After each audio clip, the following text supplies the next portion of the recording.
Ma'am, we have not done the differentiation between primary and secondary appraisal. No, I've given the introduction for appraisal, Hana. Yes, ma'am, you have told about it. So let us start from page number 53 of your book. It says that how we perceive the events and how they are interpreted or appraised also affect our level of stress, right? And how much of stress we are kind of feeling. So Lazarus has distinguished between two types of appraisals, primary and secondary appraisal. Primary appraisal refers to perception of a new or changing environment as positive, neutral, or negative in its consequences. So primary appraisal would be when we actually face certain kind of situation and we name it as a positive stress, as a negative stress, or something which does not affect us, called as neutral situation, right? Negative events are appraised for their possible harm, threat, or challenge. And now they have given definition of harm. Harm is the assessment of damage that has already been done by an event. And threat is the assessment that a possible future damage can be done through that event, right? So there is a difference. Harm is already done, and threat is actually the threat which is posed by that particular event in our future. Challenge appraisals are associated with more confident expectation of the ability to cope with the stressful event. Now, when how do you feel a certain situation as challenging? When you consider that you can, fight with this particular situation, or you can try to control this particular event, then you see the situation as challenging. If you have surrendered to the situation, you do not see any challenge in that particular situation. So challenge is kind of more confident expectation of the ability to cope with the event, the potential to overcome and even profit from the event. When we perceive an event as stressful, we generally make a secondary appraisal, right? So the process of primary appraisal is limited when you consider it as positive or negative or neutral, right? So primary appraisal is the first, we can say, the face value of that particular event, which we assess in a certain manner. That is primary appraisal. Secondary appraisal is done only when we consider the primary appraisal as a kind of negative, stressful event. Then the secondary appraisal takes place. It is the assessment of one's coping abilities and resources and whether they will be sufficient to meet the harm, threat, or challenge of the event.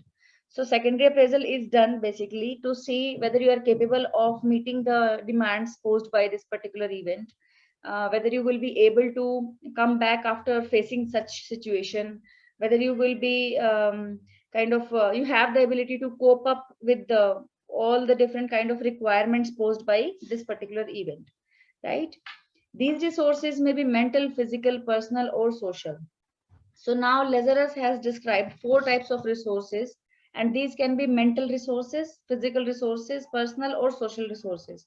So what can be the mental resources? Anyone from you? What can be the mental resources? Motivation. Yes. Sanya? Sanya Bhatia, what can be the mental resources to fight the stress?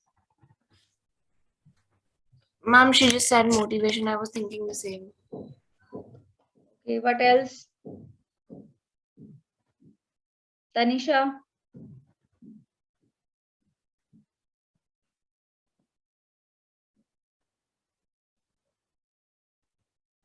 Okay, no one is interested in telling, right? Let us start again. Ma'am, problem solving capacity can also be a mental strength. Yes, yes, definitely. So resources. Yes.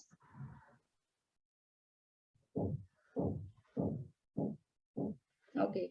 So resources may be mental, physical, personal, or social. So mental resources can be the resources leading to your thinking capabilities, right? The resources which you have within yourself. And these mental resources include decision making capability, right? Your assessment of that particular situation, and assessment of your coping abilities also include mental processes, right? Then there is physical resources. Physical resources can be like how much fit you are, fit in the sense how much healthy you are, right? If you are able to meet up with the challenges posed by stressful situations in a better way, if you are physically healthy, if you do not have any disease. Then there are personal resources. Personal resources are always those resources which are basically these have differences in individual personalities. Like I have certain kind of tendencies to face the stress, and some other person would be would be having different kind of strategies to face that particular stress. So these are called as personal resources to meet different kind of challenges. Next is social. If the person has social support, or the support of your family, friends, etc., then it is very easy or comparatively easier to face the stressful situation and to come out of it, as compared to person who does not have any social support. Okay, so if one thinks one has a positive attitude, health, skills, and social support to deal with the crisis, he will feel less stressed. Okay, so these resources are important in this manner. This two-level appraisal process determines not only our cognitive and behavioral responses, but also our emotional and physiological responses to external events. So, Lazarus says that this is not only cognitive and behavioral responses that are dependent upon this appraisal, rather, our emotional and physiological responses are also dependent upon it. Why are emotional and physiological responses are dependent? We consider emotions as our internal states, right? So, why emotions and how? Of course, they are dependent upon the appraisal. Because, ma'am, during the stress, the equilibrium is disturbed. So that means the emotional state is also disturbed. And if we are less stressed, then our emotions will be more stable. Yes. And why do we say that physiological responses are also dependent upon our appraisal? Why physiological responses to certain kind of stressors are dependent upon our appraisal of that stressor?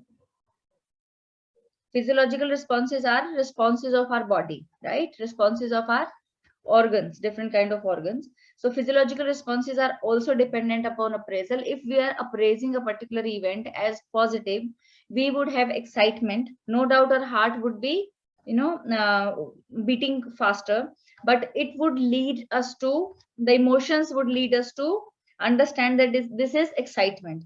And if we are considering any situation negative, then of course heart would be pumping faster, but this time this would not be excitement. This would lead to the emotion of fear, right? So this is the difference.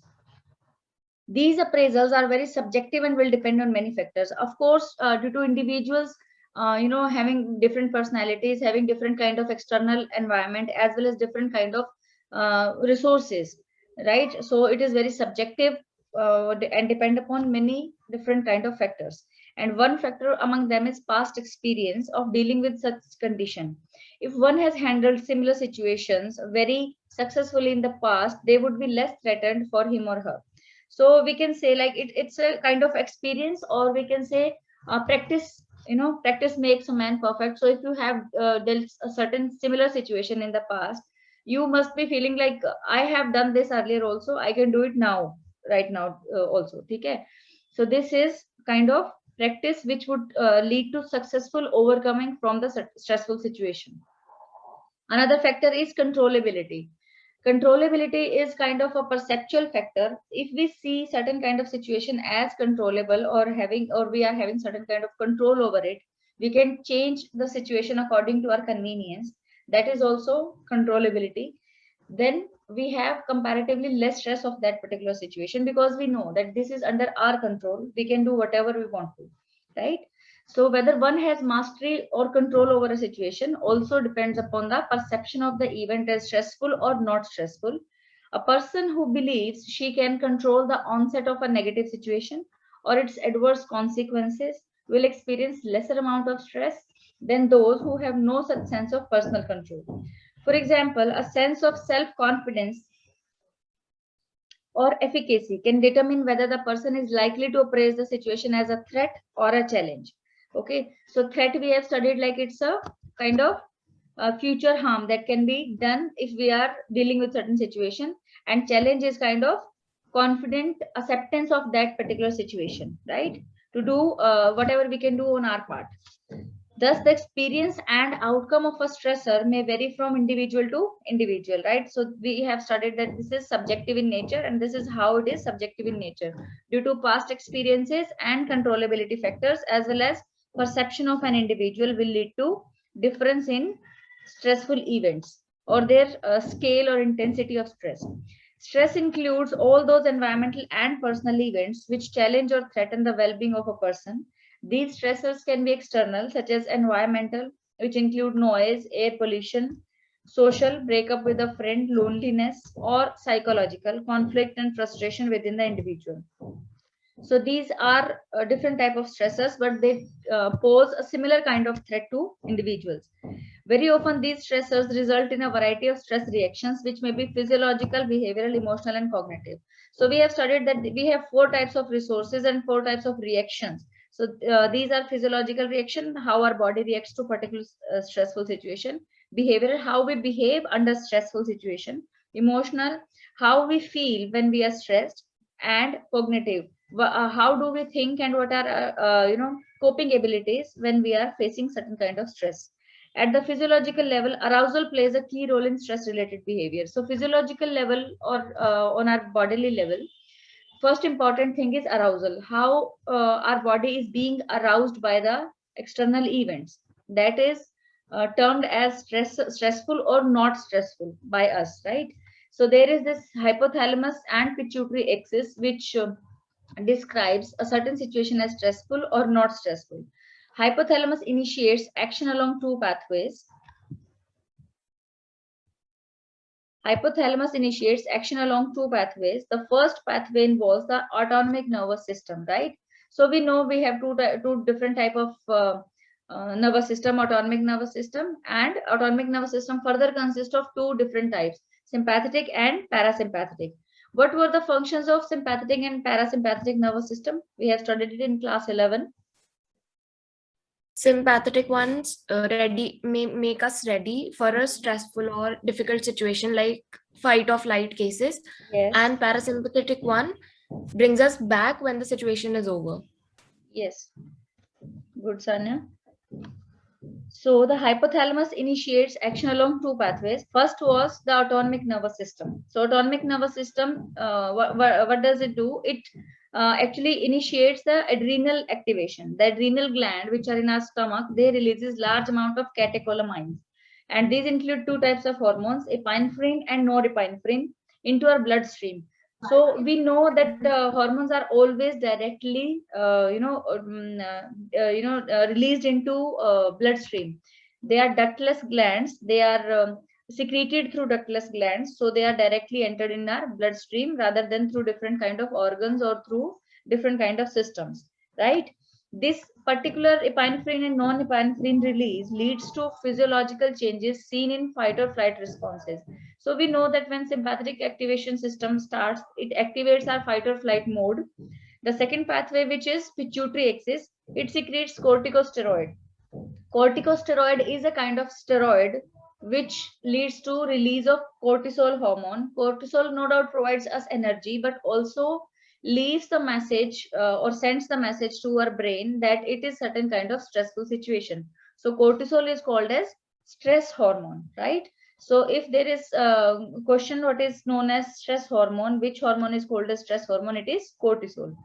The emotional reaction to experience of stress include negative emotion such as fear, anxiety, embarrassment, anger, depression, or even denial. The behavioral responses are virtually limitless depending on the nature of stressful event. So they have given a certain range of emotional reactions, right, which can be negative in nature. But behavioral responses, they have said that it's virtually limitless because it also depends upon the person's personality, his general behavior patterns, and his learning of certain kind of behaviors, right? So it would be different for different individuals. Confrontative actions against the stressor, that is called as fight or withdrawal from the threatening event. This is called as flight, right? These are two general categories of behavioral responses that can be seen in many people. So fight in a situation when you consider the controllability factors are high, when you have a certain kind of experience of that particular event, when you have personal, physical, emotional resources as well as social resources to fight with that particular situation, like we are currently fighting with this disease called COVID-19, right? So this is under controllability factor. Why we are feeling control? Because we have vaccine, because we have past experience of last year, right? Because we have seen people who fought with this particular disease and they are now healthy, and they are now they are functioning properly like they were doing earlier. Okay, so all these factors would lead to fight of as a behavioral response. But if we consider that we are not able to control the damage done by this particular disease, or we are not able to handle this particular event because vaccine is not working properly, or certain kind of other factors are there. Vaccine is working differently on different individuals. Some even at least 1% have faced the side effects of this vaccine. So if we are considering those factors, then we would generally be behaving in a flight responses, right?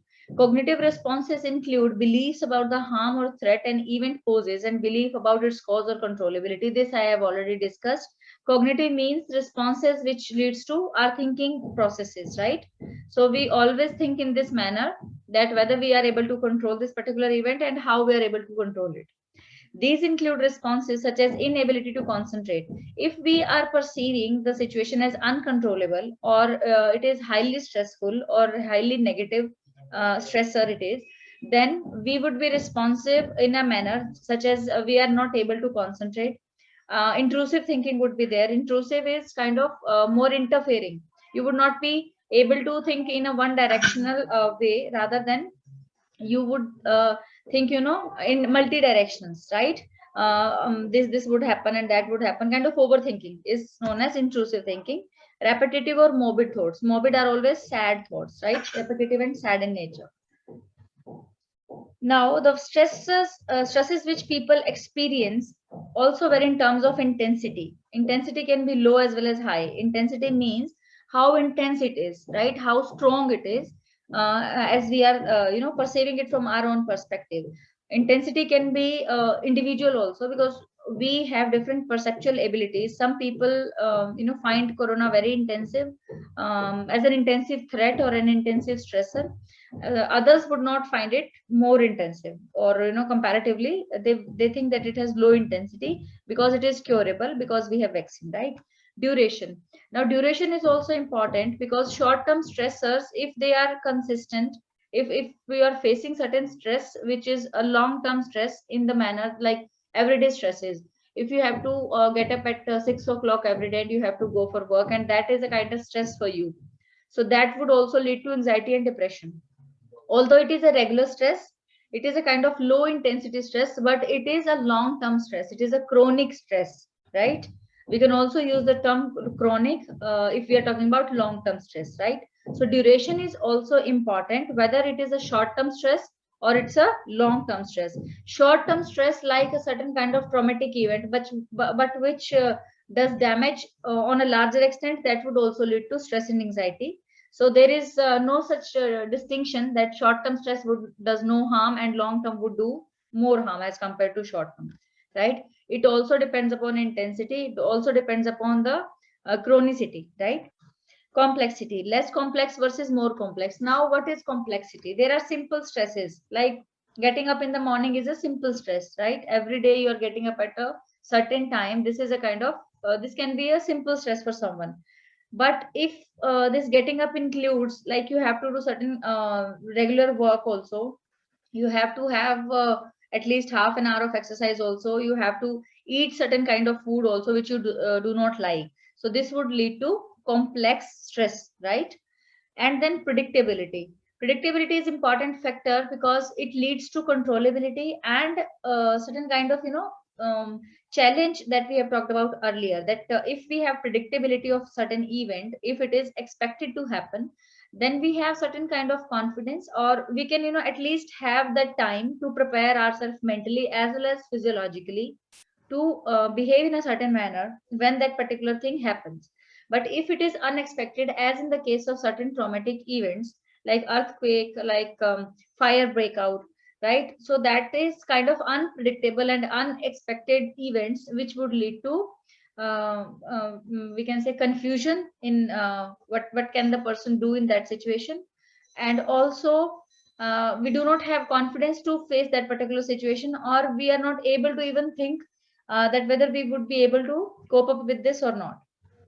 The outcome of stress depends upon the position of a particular stressful experience along these dimensions, usually more intense, prolonged, or chronic. Complex and unanticipated stresses have more negative consequences than have less intense, short term, less complex, and expected stresses. This we have already discussed. An individual's experience of stress depends upon the physiological strength of that person. Thus, individuals with poor physical health and weak constitution would be more vulnerable than would be those who enjoy good health and strong constitution. So we have discussed this when we are talking about physiological resources, right? Or physical resources. So it is very important for a person to have a good health. And they have talked about weak constitution. So anybody can explain what is a weak or a strong constitution can be? What do we understand by strong or weak constitution?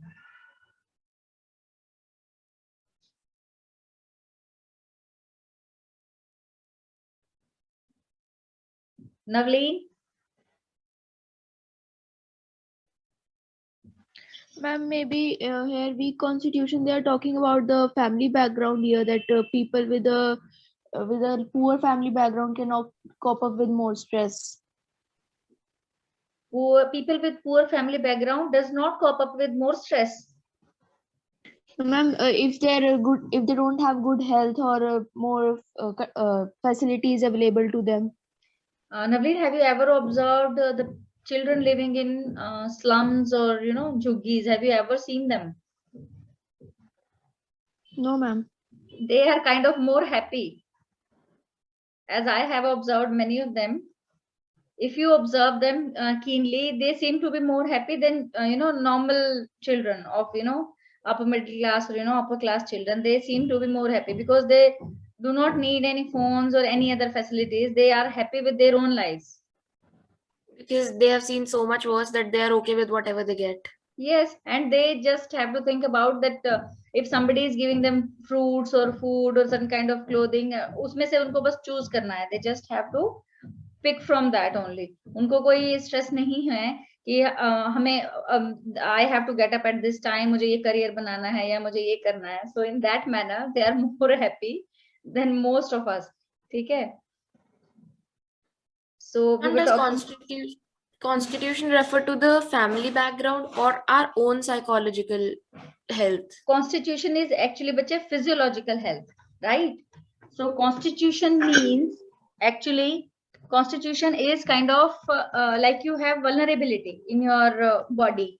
If you are vulnerable to certain kind of stresses or certain kind of diseases, for example, if cancer is a kind of genetic disease, right? There is more tendency of getting cancer if it runs in the family or if someone earlier has suffered from it, right? So this is called as weak constitution.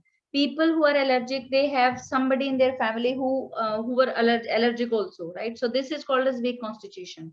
So certain kind of genetic factors that would definitely make you more prone to certain kind of physiological diseases, or we can also consider psychological diseases also, like schizophrenia is also kind of genetic disease. So that would also lead to proneness to this particular disease under different kind of difficult situations, right?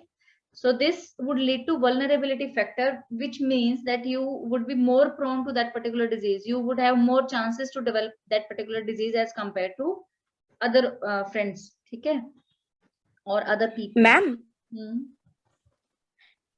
lack of energy could be included in weak constitution. lack of energy, but that due to genetic factors or physiological factors. Lack of energy not due to कि आपने खाना नहीं खाया 2 दिन से, you are fasting from 2 to 3 days, or you are not in a mood to eat healthy, and then you are feeling lack of energy or lethargy. That would not be included under weak constitution, right?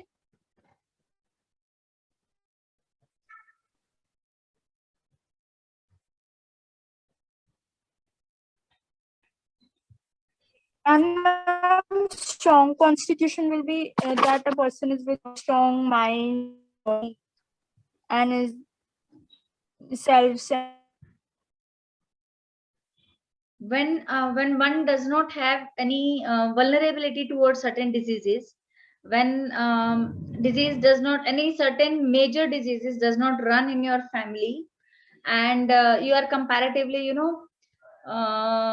more what we can say, more health conscious, right? You are exercising properly, you are doing everything to keep yourself healthy. That includes strong constitution, right? So it is more of a physiological factor than psychological.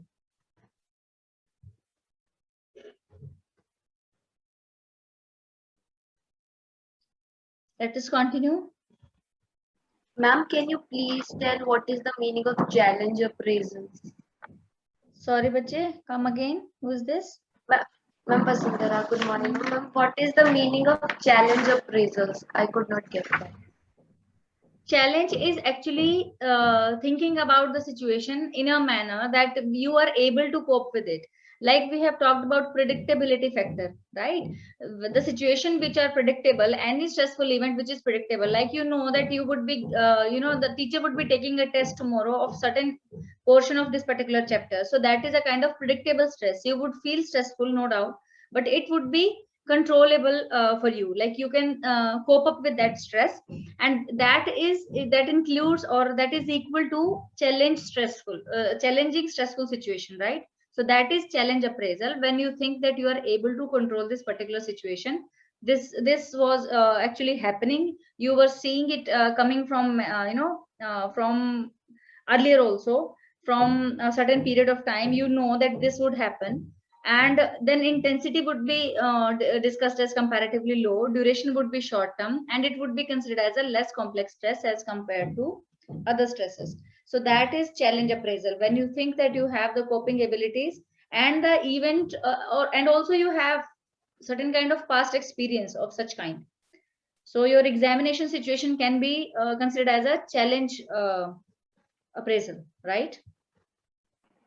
Got it, ma'am. Also, under emotional reaction, there is one emotional reaction called denial. What is that? Denial is actually a defense mechanism. We would be studying in chapter 2 under psychodynamic theory given by Freud. So denial is a kind of situation when you just do not admit that or accept, you do not have acceptance for that particular event. You just think that it's okay. You do not, having that acceptance for that particular event. And specifically in case of highly traumatic events, the person does not have the acceptance, because it is unpredictable, it happens suddenly, like in a case of earthquake. Then people tend to think that it cannot happen to me, and in some cases they also think, why me? Okay, so the situation when they think that it cannot happen to me, I'm not that bad, and why me, this particular thinking mechanism would lead to denial. Denial means not accepting to whatever is happening in the situation, right? Got it, ma'am. Thank you. Psychological characteristics like mental health, temperament, and self-concept are relevant to the experience of stress, right? Cultural context in which we live determines the meaning of any event and defines the nature of response that is expected under various conditions. So we have talked about Vygotsky in cultural context, that cultural context also lead to your intelligence level or how you are reacting to certain kind of situations, right? So this can also be included under stress, that cultural context in which you are living also have different kind of meaning of different events, right? Like we have different meaning of fasting for 9 days during Navratras, but a person belonging to a foreign culture, for example, say UK, they do not understand the essence of fasting for 9 days. That would be a kind of self-sabotage for them, right? having no food for 9 days. So this is kind of cultural context in which we describe this particular event as positive. Finally, the stress experience will be determined by the resources of the person, such as money, social skill, coping style, support network, etc. All these factors determine the appraisal of a given situation, right? So all these factors we have already discussed, like money, how much socially active you are, what kind of coping style you are using. We would be studying coping style further in this chapter. Then these are 3 type of coping styles: task oriented, emotion oriented, and one more is there, and support networks. This also include your social support networks, right? How many number of friends you have, and how many of them are good enough to support you in certain kind of situations, right? Signs and symptoms of stress. So this is comparatively simple topic. Signs and symptoms of stress. The way we respond to stress varies depending upon our personality, early upbringing, and life experiences. This all we have discussed. Everyone has their own pattern of stress response, so warning signs may vary as their intensity. Some of us know our pattern of stress responses and can gauge the depth of problem by the nature and severity of our own symptoms or changes in behavior. These symptoms of stress can be physical, emotional, and behavioral. So physical symptoms could be related to your body. Emotional symptoms could be related to your emotional states. And behavioral means how you are behaving in a certain situation. So now they have discussed types of stress: physical and environmental stress. What is a physical stress? Physical stresses are always the external demands that are put upon us. No doubt, environmental stresses are also external in nature, but physical stresses are actually, kind of they affect our state of body. We feel strained when we overexert ourselves physically, lack of nutritious diet, suffer an injury, or fail to get enough sleep, right? Environmental stresses are aspect of our surroundings like pollution, crowding, noise, heat of summer, winter cold, etc. Everything that we cannot control, right? That comes under environmental stressor. Another group of environmental stressor can be catastrophic events or unexpected events or disasters like fire, earthquake, floods, etc. Then there are psychological stressors. I think this we would be covering in next chapter.